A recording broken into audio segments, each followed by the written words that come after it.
દેશના રાષ્ટ્રપતિ દ્રૌપદી મુર્મુ 28મી ફેબ્રુઆરીથી કચ્છના પ્રવાસે આવી રહ્યા છે. ત્યારે જિલ્લા મથક ભુજમાં રાષ્ટ્રપતિને આવકારવા થનગનાટ જોવા મળી રહ્યો છે. શુક્રવારે હવાઈ માર્ગે રાષ્ટ્રપતિ ભુજના એરપોર્ટ પર આવી પહોંચશે. ત્યારબાદ રાષ્ટ્રપતિનો કાફલો ભુજના સર્કિટ હાઉસ ખાતે પહોંચશે. બપોરે રાષ્ટ્રપતિ ભુજના સ્મૃતિવનની મુલાકાત લેશે. ત્યારબાદ સાંજે દોરડો જવા રવાના થશે.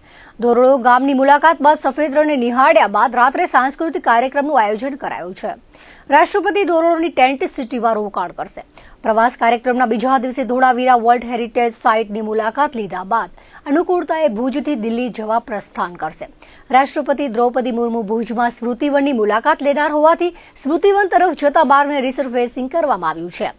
જ્યુબિલી ગ્રાઉન્ડથી GK general hospital RTO circle સુધીના માર્ગને ડામરથી મઢી દેવામાં આવ્યો છે. માર્ગ પર સાફ સફાઈ રંગરોગાનું કામ પૂરજોશમાં ચાલી રહ્યું છે. સાથે જ કોઈ પણ વીવીઆઈપી આવતા હોય ત્યારે ભુજના જીકે જનરલ હોસ્પિટલ સામે અને આસપાસના વિસ્તારોમાંથી લારી ગલ્લા રૂપી દબાણો ખસેડી લેવામાં આવતા હોય છે.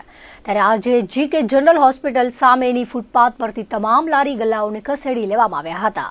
રાષ્ટ્રપતિનો કાફલો જે માર્ગ પરથી પસાર થનાર છે તે તમામ માર્ગોને સુવિધાજનક બનાવવા કવાયત હાથ ધરાઈ છે. ત્યારે ભુજવાસીઓ સમયાંતરે કોઈને કોઈ વીવીઆઈપી ભુજ આવતા રહે તો ખાડાઓવાળા રસ્તાથી શહેરીજનોને મુક્તિ મળી જાય તેવી માર્મિક રમૂજ પણ કરી રહ્યા છે.